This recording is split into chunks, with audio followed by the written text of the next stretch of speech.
Capítulo sexto. Llegó la gran fiesta del Palmar, la del Niño Jesús. Era en diciembre. Sobre la albufera soplaba un viento frío que entumecía las manos de los pescadores, pegándolas a la percha. Los hombres llevaban gorros de lana hundidos hasta las orejas y no se quitaban el chubasquero amarillo que al andar producía un frufru de faldas huecas. Las mujeres apenas salían de las barracas. Todas las familias vivían en torno del hogar, ahumándose tranquilamente en una atmósfera densa de cabaña de esquimales. La albufera había subido de nivel. Las lluvias del invierno engrosaban las aguas, y campos y ribazos estaban cubiertos por una capa líquida, moteada a trechos por las hierbas sumergidas. El lago parecía más grande. Las barracas aisladas, que antes estaban en tierra firme, aparecían como flotando sobre las aguas, y las barcas atracaban en la misma puerta. Del suelo del palmar, húmedo y fangoso, parecía salir un frío crudo é insufrible que empujaba á las gentes dentro de sus viviendas. Las comadres del pueblo no recordaban un invierno tan cruel. Los gorriones moriscos, inquietos y rapaces, caían de las techumbres de paja, encogidos por el frío, con un grito triste que parecía un lamento infantil.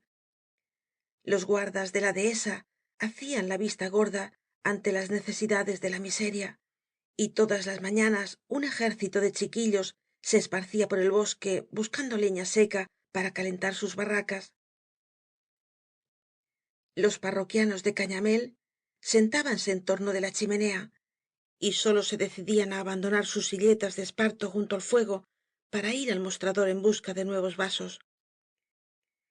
El palmar parecía entumecido y soñoliento. Ni gente en las calles, ni barcas en el lago. Los hombres salían para recoger la pesca caída en las redes durante la noche y volvían rápidamente al pueblo. Los pies mostrábanse enormes, con sus envolturas de paño grueso dentro de las alpargatas de esparto. Las barcas llevaban en el fondo una capa de paja de arroz para combatir el frío. Muchos días al amanecer flotaban en el canal anchas láminas de hielo como cristales deslustrados. Todos se sentían vencidos por el tiempo. Eran hijos del calor, habituados á ver hervir el lago y humear los campos su hálito corrompido bajo la caricia del sol. Hasta las anguilas, según anunciaba el tío Paloma, no querían sacar sus morros fuera del barro en aquel tiempo de perros, y para agravar la situación caía con gran frecuencia una lluvia torrencial que obscurecía el lago y desbordaba las acequias. El cielo gris daba un ambiente de tristeza á la albufera. Las barcas que navegaban en la bruma tenían el aspecto de ataúdes, con sus hombres inmóviles metidos en la paja y cubiertos hasta la nariz por gruesos andrajos. Pero al llegar Navidad, con su fiesta del Niño Jesús, el palmar pareció reanimarse, repeliendo el sopor invernal en que estaba sumido. Había que divertirse como todos los años, aunque se helase el lago y se anduviera sobre él, como contaban que ocurría en lejanas tierras. Mas aun que el deseo de divertirse les impulsaba el de molestar con su alegría á los rivales, á la gente de tierra firme, aquellos pescadores de Catarroja que se burlaban del niño del palmar, despreciando su pequeñez. Estos enemigos sin fe ni conciencia llegaban á decir que los del palmar sumergían á su divino patrón en las acequias cuando la pesca no era buena. Oh sacrilegio. Por eso el niño Jesús castigaba su lengua pecadora, no permitiendo que gozasen el privilegio de los redolins. Todo el palmar se preparaba para las fiestas. Las mujeres desafiaban el frío atravesando el lago para ir á Valencia á la feria de Navidad. Al volver en la barca del marido, la impaciente chiquillería las esperaba en el canal, ansiosa por ver los regalos. Los caballitos de cartón, los sables de hojalata, los tambores y trompetas eran acogidos con exclamaciones de entusiasmo por la gente menuda, mientras las mujeres mostraban á sus amigas las compras de mayor importancia. Las fiestas duraban 3 días. El segundo día de Navidad llegaba la música de Catarroja y se rifaba la anguila más gorda de todo el año para ayuda de gastos. El tercero era la fiesta del Niño Jesús y al día siguiente la del Cristo, todo con misas y sermones y bailes nocturnos al son del tamboril y la dulzaina. Neleta se proponía este año gozar como nunca en las fiestas. Su felicidad era completa. Le parecía vivir en una eterna primavera tras el mostrador de la taberna. Cuando cenaba, teniendo a un lado a Cañamél y al otro al cubano, todos tranquilos y satisfechos en la santa paz de la familia, se consideraba la más dichosa de las mujeres y alababa la bondad de Dios, que permite vivir felices a las buenas personas. Era la más rica y la más guapa del pueblo. Su marido estaba contento. Tonet, supeditado a su voluntad, mostrábase cada vez más enamorado.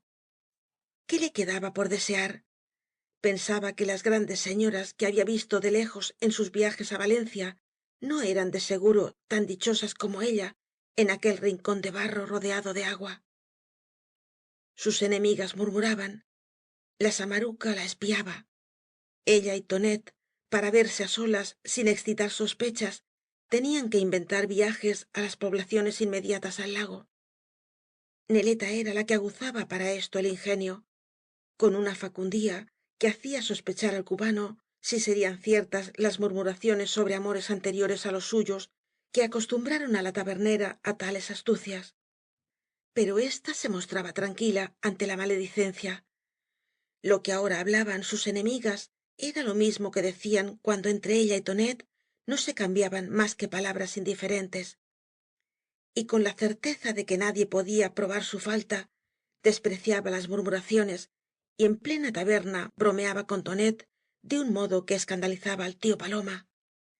Neleta se daba por ofendida. No se habían criado juntos. No podía querer a Tonet como a un hermano, recordando lo mucho que su madre había hecho por ella. Cañamél asentía, alabando los buenos sentimientos de su mujer. En lo que no mostraba tanta conformidad del tabernero era en la conducta de Tonet como asociado. Aquel mozo había acogido su buena suerte lo mismo que si fuera un premio de la lotería, y como el que no hace daño a nadie y se come lo suyo, divertíase sin preocuparse de la pesca. El puesto de la sequidta daba buen rendimiento.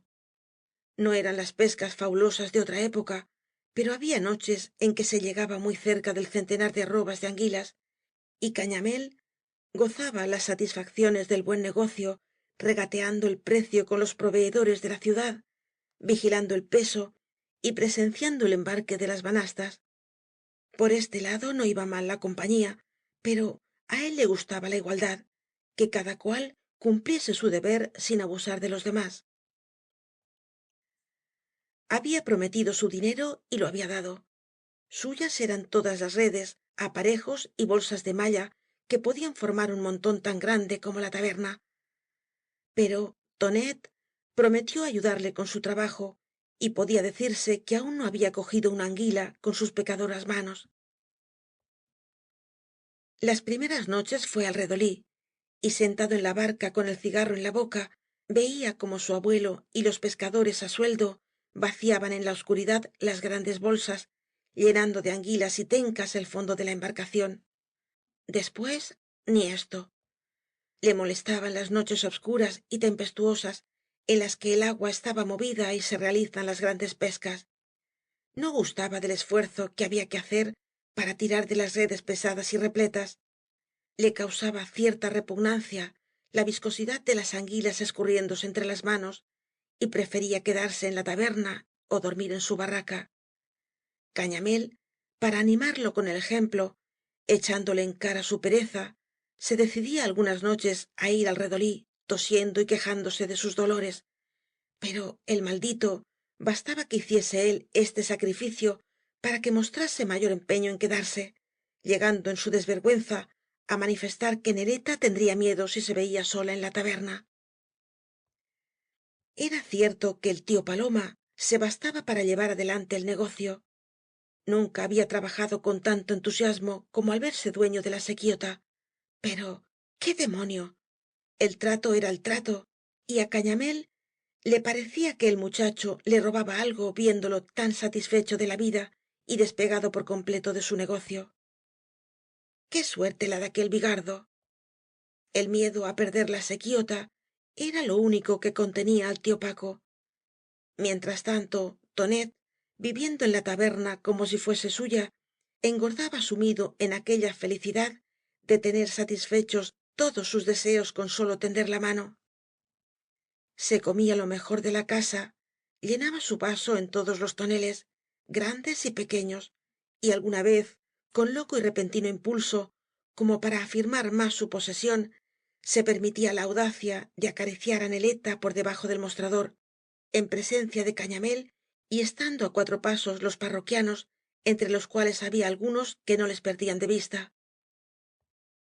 A veces experimentaba un loco deseo de salir del palmar, de pasar un día fuera de la albufera, en la ciudad o en los pueblos del lago, y se plantaba ante Neleta con expresión de amo. Dóname un duro. Un duro. ¿Y para qué? Los ojos verdes de la tabernera se clavaban en él imperiosos y fieros. Erguíase con la soberbia de la adúltera que no quiere ser engañada á su vez.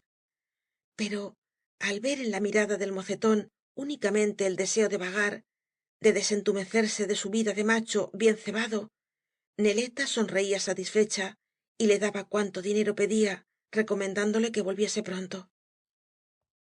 Cañamél se indignaba. Podría tolerársele aquello si atendiera al negocio, pero no, le defraudaba en sus intereses y además se comía media taberna, pidiendo encima dinero. Su mujer era muy buena. La perdía el agradecimiento que profesaba á aquellos palomas desde la niñez. Y con su minuciosidad de avaro iba contando lo que tonet consumía en el establecimiento y la prodigalidad con que convidaba á sus amigos siempre á costas del dueño. Hasta sangonera, aquel piojoso expulsado de la taberna porque llenaba de miseria los taburetes, volvía ahora al amparo del cubano que le hacía beber hasta la embriaguez y usaba para ello licores de botella, los más costosos, todo por el gusto de oir los disparates que se había forjado en sus lecturas de sacristán. El mejor día va á apoderarse hasta de mi cama, decía el tabernero quejándose á su Neleta. Y el infeliz no sabía leer en aquellos ojos, no veía una sonrisa diabólica en la mirada de malicia con que acogía ella tal suposición. Cuando tonet se cansaba de estar en la taberna días enteros, sentado junto á Neleta, con la expresión de un gozquecillo que espera el momento propicio para sus caricias, cogía la escopeta y el perro de Cañamél y se iba á los carrizales. La escopeta del tío Paco era la mejor del palmar, un arma de rico que tonet consideraba como suya y con la que rara vez marraba el golpe. La perra era la famosa centella, conocida en todo el lago por su olfato. No había pieza que se le escapara, por espeso que fuese el carrizal, buceando como una nutria para sacar del fondo de los hierbajos acuáticos el pájaro herido. Cañamél afirmaba que no había dinero en el mundo para comprarle este animal, pero veía con tristeza que su centella mostraba mayor predilección por tonet, que la llevaba de caza todos los días, que por su antiguo amo, cubierto de pañuelos y mantas junto á la lumbre. Hasta de la perra se apoderaba aquel tuno. Tonet, entusiasmado por el magnífico arreglo que el tío Paco tenía para la caza, consumía la provisión de cartuchos guardada en la taberna para los cazadores. Nadie del palmar había cazado tanto. En los estrechos callejones de agua de las matas más cercanas al pueblo sonaba continuamente el escopetazo de tonet, y la centella, enardecida por el trabajo, chapoteaba en los carrizales. El cubano sentía una voluptuosidad feroz en este ejercicio que le recordaba sus tiempos de guerrillero. Se ponía al acecho esperando los pájaros con las mismas precauciones de astucia salvaje que empleaba al emboscarse en la manigua para cazar á los hombres. La centella le traía á la barca las foches y los collvérts, con el cuello blando y el plumaje manchado de sangre. Después venían los pájaros del lago menos vulgares, cuya caza llenaba de satisfacción á tonet, y admiraba, muertos en el fondo de la embarcación el gallo de cañar con plumaje azul turquí y pico rojo, el agro o garza imperial con su color verde y púrpura y un penacho de plumas estrechas y largas sobre la cabeza, el oroval con su color leonado y el buche rojo, el piuló o pato florentino blanco y amarillento, el morell o pelucón con cabeza negra de reflejos dorados y el singlot hermosa zancuda de espléndido plumaje de un verde brillante. Por la noche entraba en la taberna con aires de vencedor, arrojando en el suelo su cargamento de carne muerta envuelta en un arco iris de plumas. Allí tenía el tío Paco materia para llenar el caldero. Se lo regalaba generosamente. Al fin la escopeta era suya. Y cuando de tarde en tarde cazaba un flamenco llamado Bragat por la gente de la Albufera, con enormes patas, largo cuello, plumaje blanco y rosa y cierto aire misterioso semejante al de los ibis de Egipto, Tonet se empeñaba en que Cañamél lo hiciese disecar en Valencia para su dormitorio, un adorno elegante, pues por algo lo buscaban tanto los señores de la ciudad. El tabernero acogía estos regalos con mugidos que revelaban una satisfacción muy relativa. ¿Cuándo dejaría quieta su escopeta? ¿No sentía frío en los carrizales? Ya que tan fuerte era, ¿por qué no ayudaba por las noches al abuelo en el trabajo del redolí? Pero el condenado acogía con risotadas las lamentaciones del enfermizo tabernero y se dirigía al mostrador. Neleta, una copa. Bien se la había ganado pasando el día entre los carrizales, con las manos heladas sobre la escopeta para traer aquel montón de carne. Y aún murmuraban que huía del trabajo. En un arranque de impudor alegre, acariciaba las mejillas de Neleta por encima del mostrador, sin importarle la presencia de la gente, ni temer al marido. No eran como hermanos y habían jugado juntos de pequeños. El tío Tóni nada sabía ni quería saber de la vida de su hijo. Se levantaba antes del alba y no volvía hasta la noche. Comía con la borda, en la soledad de sus campos sumergidos, algunas sardinas y torta de maíz. Su lucha por crear nueva tierra le tenía en la pobreza, no permitiéndole mejores alimentos. Al volver á la barraca, cerrada ya la noche, se tendía en su camastro con los huesos doloridos, sumiéndose en el sopor del cansancio, pero su pensamiento velaba, calculando entre las nieblas del sueño las barcas de tierra que aún faltaban en sus campos y las cantidades que debía satisfacer á los acreedores antes de considerarse dueño de unos arrozales creados con su sudor palmo á palmo. El tío Paloma pasaba las más de las noches fuera de la barraca pescando en la sequiota. Tonet no comía con la familia y sólo á altas horas, cuando se cerraba la taberna de Cañamél, llamaba á la puerta con impaciente pataleo, levantándose la pobre borda, soñolienta y fatigada, para abrirle. Así transcurrió el tiempo, hasta que llegaron las fiestas del Palmar.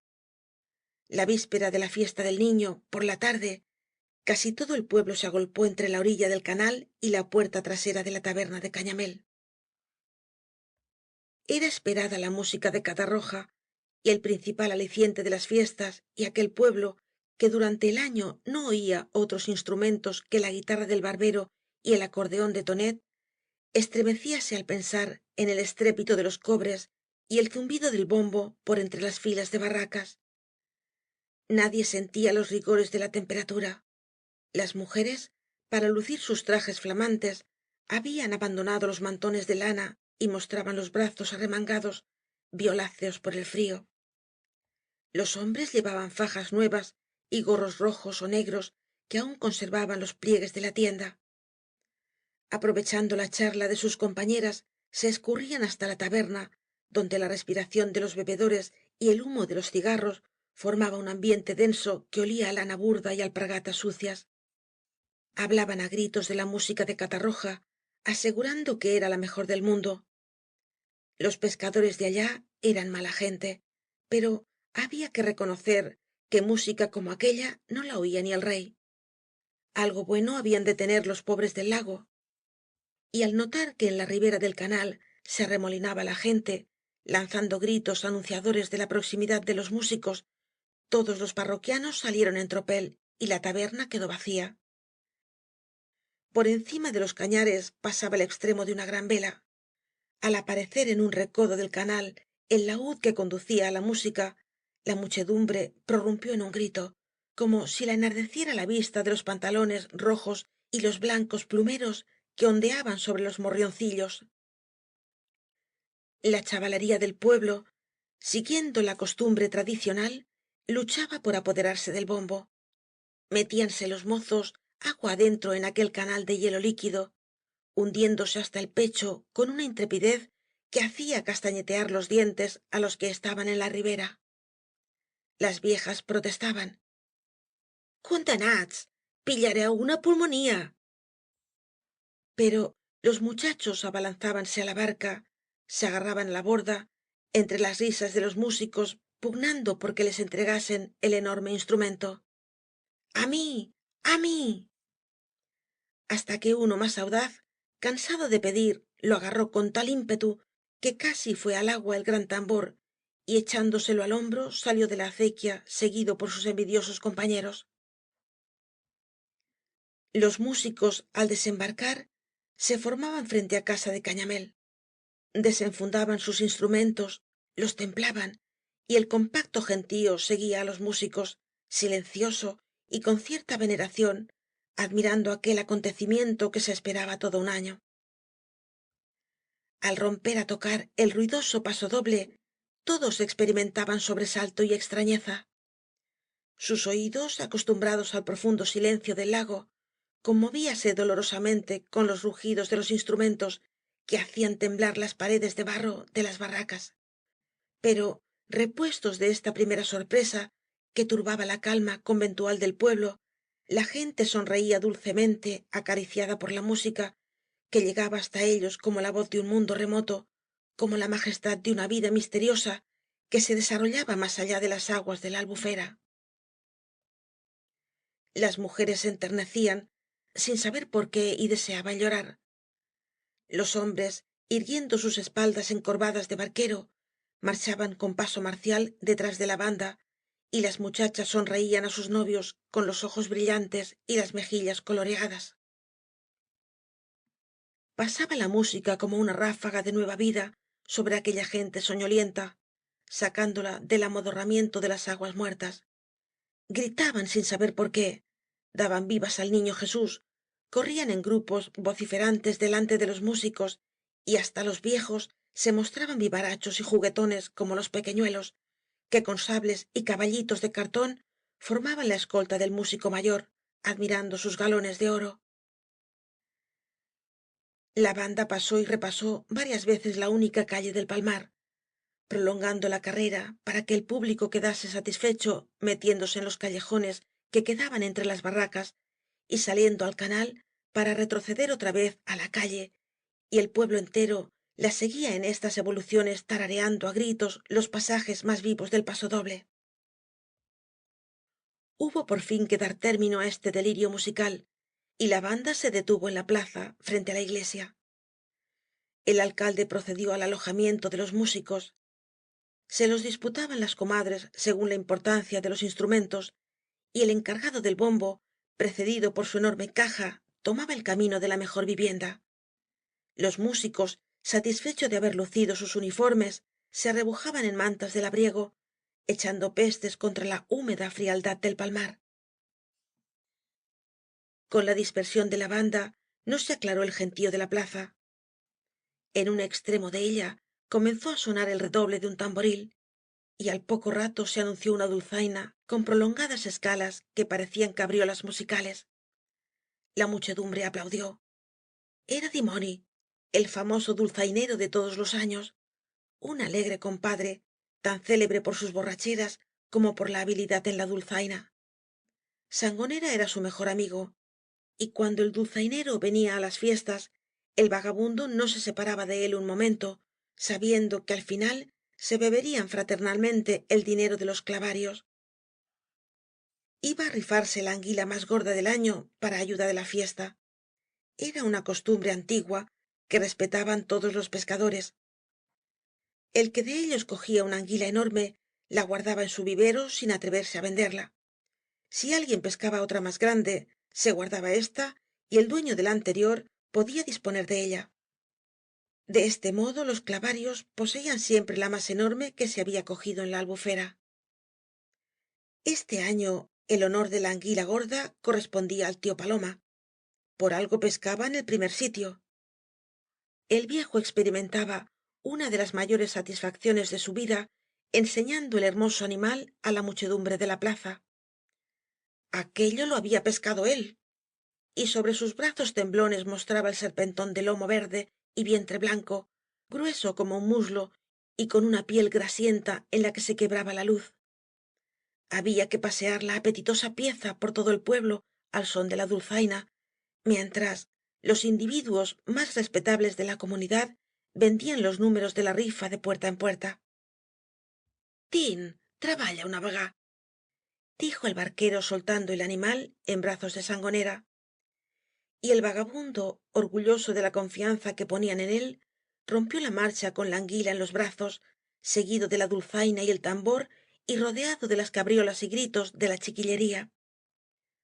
Corrían las mujeres para ver de cerca la enorme bestia, para tocarla con religiosa admiración, como si fuese una misteriosa divinidad del lago, y sangonera las repelía con gravedad.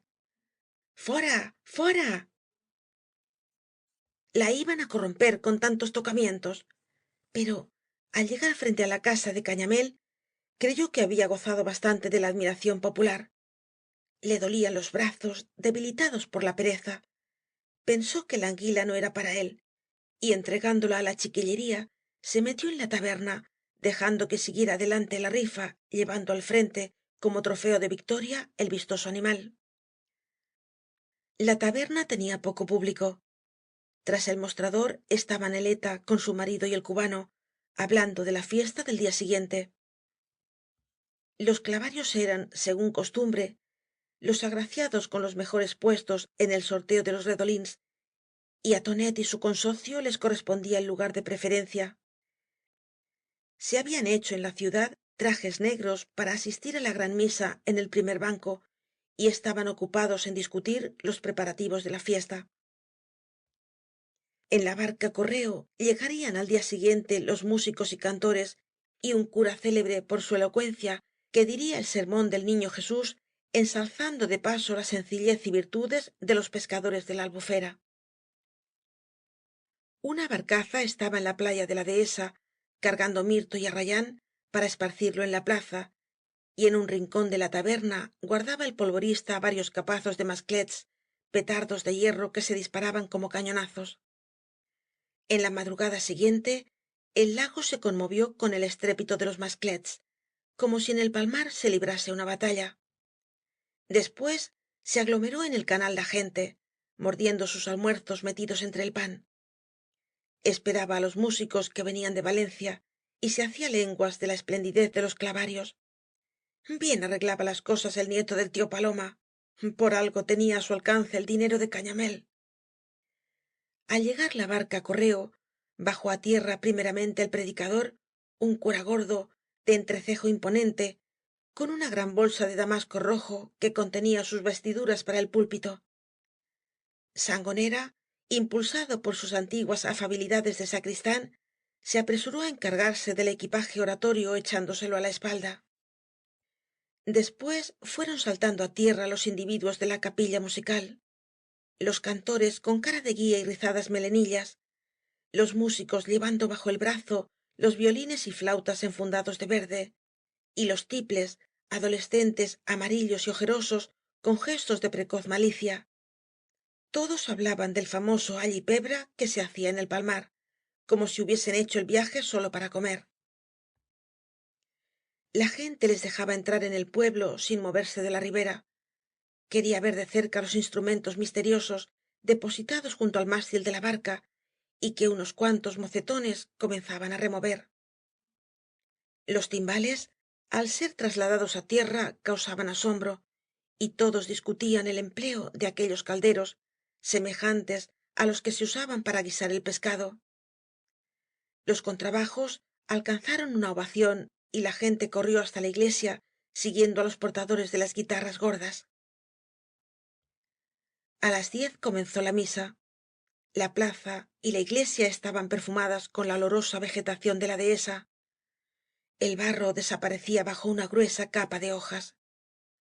La iglesia estaba llena de candelillas y cirios, y desde la puerta se veía un cielo obscuro moteado por infinitas estrellas. Tonet había preparado bien las cosas, ocupándose hasta de la música que se cantaría en la fiesta. Nada de misas célebres que hacían dormir á la gente. Eso era bueno para los de la ciudad, acostumbrados á las óperas. En el Palmar querían la misa de mercadante, como en todos los pueblos valencianos. Durante la fiesta se enternecían las mujeres oyendo á los tenores que entonaban en honor del niño Jesús barcarolas napolitanas, mientras los hombres seguían con movimientos de cabeza el ritmo de la orquesta, que tenía la voluptuosidad del vals. Aquello alegraba el espíritu, según decía Neleta. Valía más que una función de teatro y servía para el alma. Y mientras tanto, fuera en la plaza, trueno va y trueno viene, se disparaban las largas filas de masclets, conmoviendo las paredes de la iglesia y cortando muchas veces el canto de los artistas y las palabras del predicador. Al terminar, la muchedumbre se detuvo en la plaza esperando la hora de la comida. La banda de música, algo olvidada después de los esplendores de la misa, rompió á tocar á un extremo. La gente se sentía satisfecha en aquel ambiente de plantas olorosas y humo de pólvora, y pensaba en el caldero que le aguardaba en sus casas con los mejores pájaros de la albufera.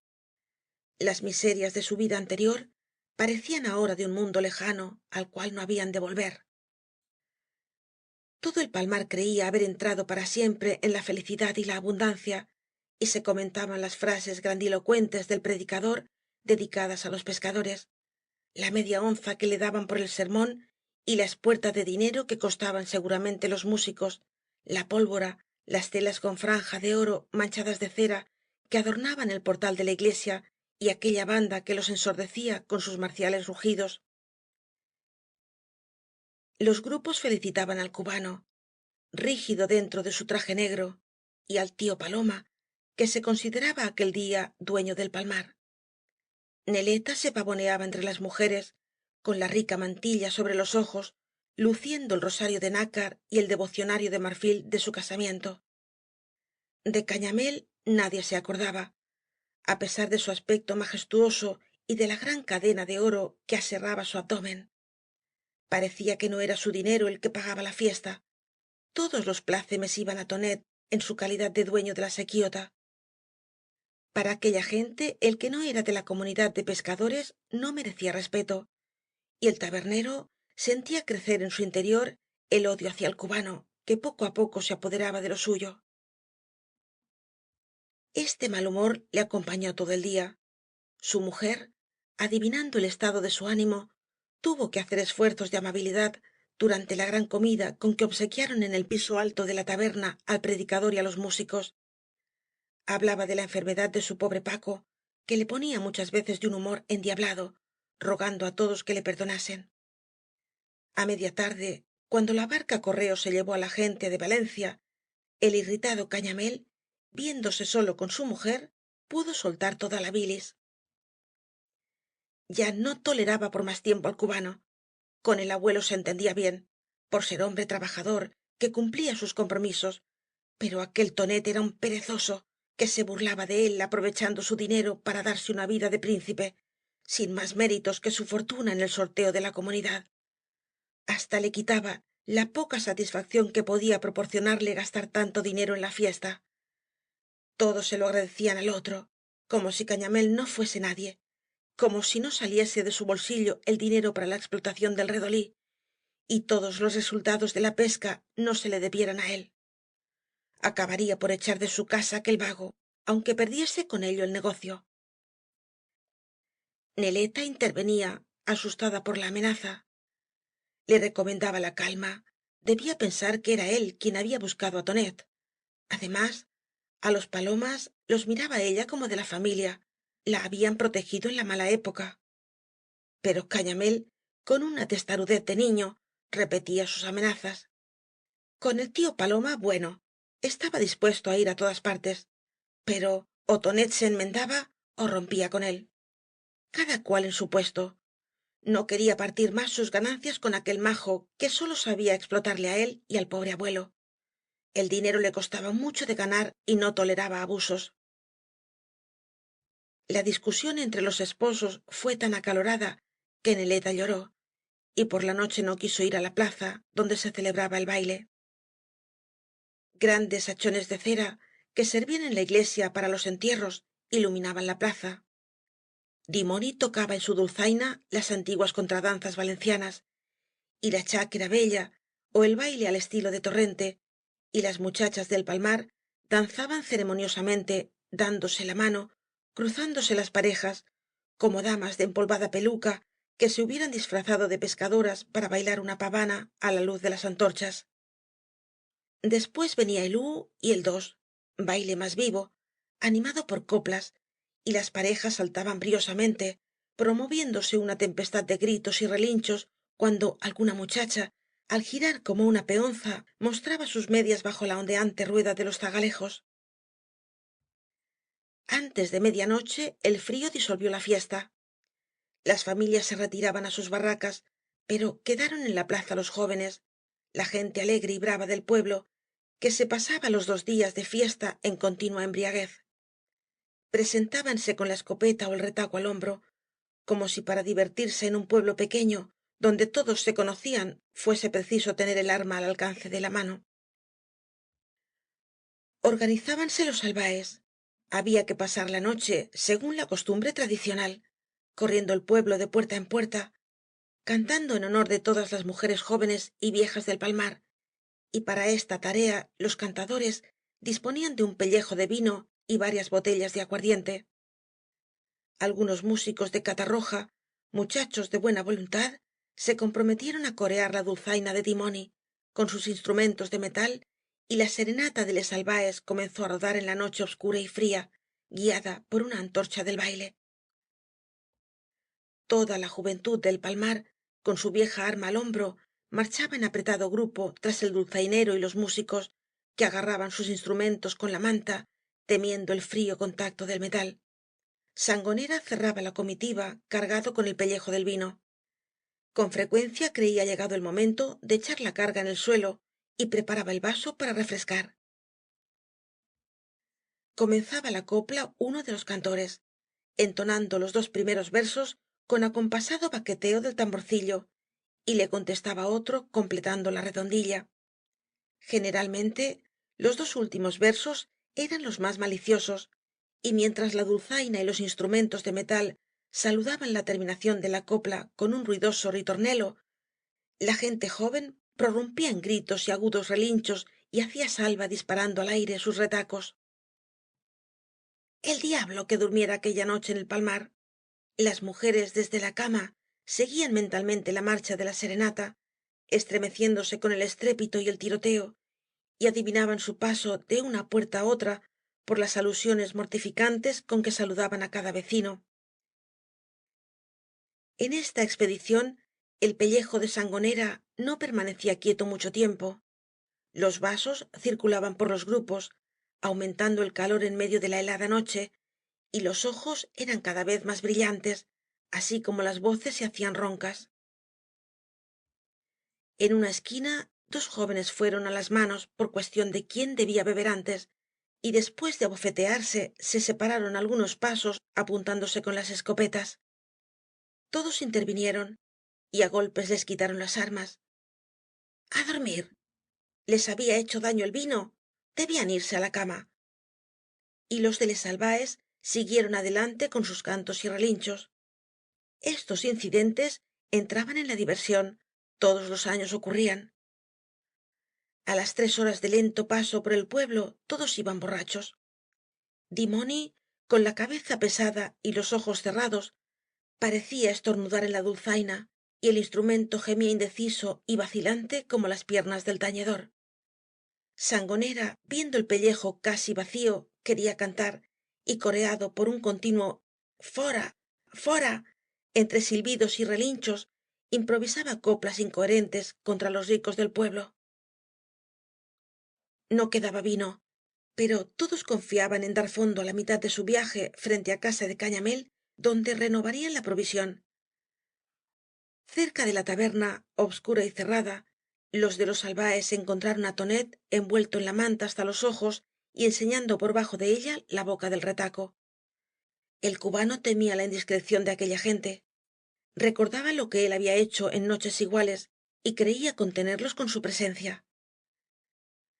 La comitiva, abrumada por la embriaguez y el cansancio, pareció recobrar nueva vida frente á la casa de Cañamél, como si al través de las rendijas de la puerta llegase á todos el perfume de los toneles. Uno cantó una canción respetuosa al señor don Paco, halagándole para que abriese, apellidándolo la flor de los amigos y prometiendo las simpatías de todos si llenaba el pellejo. Pero la casa permaneció silenciosa. No se movió una ventana, no sonó el más leve ruido en su interior. En la segunda copla ya le hablaban de tú al pobre Cañamél, y la voz de los cantores temblaba con cierta irritación que prometía una lluvia de insolencias. Tonet mostrábase inquieto. Che, no feu el porc, decía á sus amigos con acento paternal. Pero buena estaba la gente para oír consejos. La tercera copla fué para Neleta, la mujer más resalada del palmar, compadeciéndola por estar casada con el tacaño Cañamél, que para nada servía. Y á partir de esta copla, la serenata se convirtió en un venenoso chaparrón de escandalosas alusiones. La concurrencia se divertía, encontraban las coplas más gustosas aún que el vino, y reían con esa preferencia que muestra la gente rural por divertirse á costa de los infortunios. Se enfurecían todos, haciendo causa común si á un pescador le quitaban un mornell que valía unos reales, y reían como locos cuando á alguien le robaban la mujer. Tonet temblaba de ansiedad y de cólera. En ciertos momentos deseaba huir, presintiendo que sus amigotes irían demasiado lejos. Pero le retenía el orgullo, con la falsa esperanza de que su presencia sería un freno. Che, mireu lo que feu, decía con un tono de sorda amenaza. Pero los cantores se tenían por los muchachos más bien plantados del pueblo. Eran los matoncillos que habían salido á la luz mientras él rodaba por las tierras de ultramar. Tenían deseos de hacer ver que no les inspiraba ningún miedo el cubano, y reían de sus recomendaciones, inventando apresuradamente coplas que lanzaban como proyectiles contra la taberna. Un muchachuelo sobrino de la samaruca hizo desbordar la cólera de Tonet. Cantó una copla sobre la asociación de Cañamél y el cubano, diciendo que no sólo explotaban juntos la sequiota, sino que se repartían á Neleta, y terminó afirmando que pronto tendría la tabernera la sucesión que en vano pedía á su marido. El cubano se plantó de un salto en medio del corro, y á la luz de la antorcha se le vio levantar la culata del retaco, golpeando la cara del cantor. Como éste se rehiciera echando mano á su escopeta, Tonet dio un salto atrás, disparando su carabina casi sin apuntar. La tormenta que se armó. Perdióse la bala en el espacio, pero Sangonera creyó oír su silbido junto á la nariz y se arrojó al suelo dando espantosos alaridos. M'han mort, m'han mort, asesino. En las casas se abrían las ventanas con estrépito, asomando sombras blancas, algunas de las cuales avanzaban el cañón de la escopeta sobre el alféizar. Tonet fué desarmado en un instante, y empujado por muchos brazos, acorralado contra la pared, se agitaba como un furioso pugnando por sacar el cuchillo que guardaba en la faja. Solteu-me, gritaba entre espumarajos de rabia.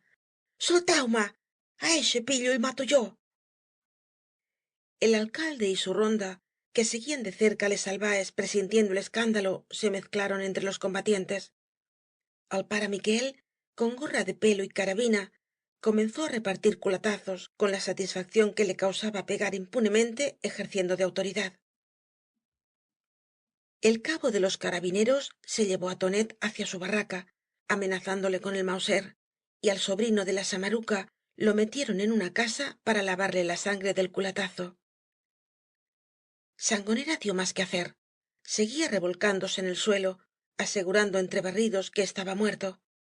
Le daban el último vino del pellejo para animarlo, y el vagabundo, satisfecho del remedio, juraba que estaba pasado de parte á parte y no podía levantarse hasta que el enérgico vicario, adivinando su marrullería, le largó dos saludables patadas que instantáneamente le pusieron en pie.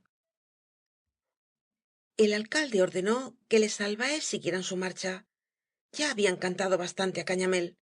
El funcionario sentía por el tabernero ese respeto que inspira en los pueblos el hombre rico y quería evitarle nuevos disgustos. Se alejó la serenata como desmayada. En vano hacía escalas la dulzaina de dimoni, pues los cantores, viendo seco el pellejo, sentían obstruida su garganta. Fueron cerrándose las ventanas. La calle quedó solitaria, pero los últimos curiosos, al retirarse, creyeron oír en el piso alto de la taberna rumor de voces, choque de muebles y algo como un lejano llanto de mujer interrumpido por las exclamaciones sordas de una voz furiosa. Al día siguiente sólo se hablaba en el palmar de lo ocurrido en Les Albaes frente á la casa de Cañamél. Tonet no osaba presentarse en la taberna. Temía abordar la penosa situación en que le había colocado la imprudencia de los amigos. Durante la mañana vagó por la plaza de la iglesia sin atreverse á ir más adelante, viendo de lejos la puerta de la taberna llena de gente. Era el último día de jolgorio y vagancia para el pueblo. Se celebraba la fiesta del Cristo y por la tarde la música se embarcaría para Catarroja, dejando al palmar sumido en su tranquilidad de convento para todo un año. Tonet comió en la barraca con su padre y la borda, que durante los 3 días de fiesta, para no dar que hablar á los vecinos, habían suspendido á regañadientes el rudo trabajo contra las aguas. El tío Tono debía ignorar lo ocurrido en la noche anterior. Su gesto grave, pero igual al de todos los días, así lo revelaba. Además, había pasado el tiempo reparando los desperfectos que el invierno causaba en su barraca, pues el rudo trabajador no podía descansar un instante. La borda debía saber algo. Se leía en sus ojos puros que parecían iluminar su fealdad, en la mirada compasiva y tierna que fijaba en Tonet, estremeciéndose por el peligro que había arrostrado en la noche anterior. En un momento que los dos jóvenes quedaron solos, ella se quejó con dolorosas exclamaciones. Señor, si el padre sabía lo ocurrido, lo iba á matar á disgustos. El tío Paloma no se presentó en la barraca, sin duda comía con Cañamél. Por la tarde lo encontró Tonet en la plaza. Su rostro arrugado no reflejaba ninguna impresión, pero habló á su nieto con sequedad, aconsejándole que fuese á la taberna. El tío Paco tenía algo que decirle. Tonet retardó algún tiempo la visita. Se entretuvo en la plaza, viendo cómo se formaba la banda para tocar por última vez lo que la gente llamaba el pasacalle de las anguilas. Los músicos se consideraban chasqueados si al volver del palmar no llevaban alguna pesca á sus familias. Todos los años, antes de partir, recorrían el pueblo entonando el último pasodoble, mientras al frente del bombo algunos chiquillos con espuertas iban recogiendo lo que cada vecina quería darles. Anguilas, tencas y lisas, sin contar el llobarro, la buscada lubina, que los clavarios reservaban para el músico mayor. La música rompió á tocar, andando con paso lento, para que las pescadoras depositasen sus ofrendas. Entonces fué cuando Tonet se decidió á entrar en casa de Cañamél. Buenas tardes, caballers, gritó alegremente para darse ánimos. Neleta, tras el mostrador, le lanzó una mirada indefinible y bajó la cabeza para que no viese sus ojeras profundas y los párpados enrojecidos por el llanto. Cañamél le contestó desde el fondo del establecimiento, señalando majestuosamente la puerta de las habitaciones interiores. Pasa, pasa, tenim que parlar. Los dos hombres entraron en un estudi inmediato a la cocina, que servía algunas veces de dormitorio a los cazadores de Valencia. Cañamél no dio tiempo a su socio para sentarse. Estaba lívido. Sus ojillos brillaban más hundidos que nunca entre los bullones de grasa, y su nariz corta y redonda temblaba como un tic nervioso. El tío Paco abordó la cuestión. Aquello había de acabarse. Ya no podían seguir juntos en el negocio ni ser amigos. Y como Tonet intentase protestar, el gordo tabernero, que estaba en un momento de pasajera energía, tal vez el último de su existencia, le detuvo con un gesto. Nada de palabras. Era inútil. Estaba resuelto á concluir. Hasta el tío Paloma reconocía su razón. Habían emprendido el negocio con el trato de que él pondría el dinero y el cubano el trabajo. Su dinero no había faltado. El esfuerzo del socio es lo que nadie veía. El señor lo pasaba á lo grande, mientras su pobre abuelo se mataba trabajando por él. Y si sólo fuese esto, se había metido en aquella casa como si fuese de su propiedad. Parecía el amo de la taberna. Comía y bebía de lo mejor, disponía del cajón como si no tuviese dueño. Se permitía libertades que no quería recordar. Se apoderaba de su perra, de su escopeta y, según decía ahora la gente, hasta de su mujer. Mentira, mentira, gritó Tonet con el ansia del culpable. Cañamél le miró de un modo que le hizo ponerse en guardia con cierto miedo. Sí, seguramente era mentira. También creía él lo mismo. Esto les valía á Neleta y á Tonet, porque si él llegase á sospechar remotamente que pudieran ser ciertas las porquerías que aquellos canallas habían cantado la noche anterior, era hombre para retorcerle el pescuezo á ella y meterle un escopetazo á él entre ceja y ceja. ¿Qué se había figurado? El tío Paco era muy bueno, pero, á pesar de su enfermedad, resultaba tan hombre como cualquiera cuando le tocaban lo suyo. Y el tabernero, temblando de sorda cólera, se paseaba como el caballo viejo y enfermo, pero de raza fuerte, que sabe encabritarse hasta el último momento. Tonet miraba con admiración al antiguo aventurero, que, en su enfermiza indolencia, panzudo y hablando, encontraba aún la energía de sus tiempos de luchador, libre de escrúpulos. En el silencio de la habitación resonaba el eco lejano de los instrumentos de metal que recorrían el pueblo. Cañamél volvió á hablar, y sus palabras fueron acompañadas por la música cada vez más próxima. Sí, todo era mentira, pero él no estaba allí para ser burla de la gente. Además, le cargaba ver á Tonet siempre en la taberna, tomándose con Neleta aquellas familiaridades de hermano. No quería en su casa más hermanazgos postizos. Se acabó. Estaba de acuerdo con el tío Paloma. En adelante seguirían el negocio de la sequiota los dos solos, y el abuelo ya se entendería con el nieto para que cobrase su parte. Tonet nada tenía que tratar con Cañamél. Si no estaba conforme, podía decirlo. Él era el amo de la sequiota, por el sorteo, pero el tío Paco retiraría sus redes y su capital. Tonet disgustaría a su abuelo, y allá veríamos cómo se las arreglaba solo. Tonet no protestó ni opuso resistencia. Lo que acordase su abuelo bien hecho estaba. La música llegó enfrente de la taberna, se detuvo, y su armónico estrépito hizo estremecer las paredes. Cañamél levantó la voz para ser oído. Una vez resuelto lo del negocio, quedaba el hablar los dos, de hombre a hombre.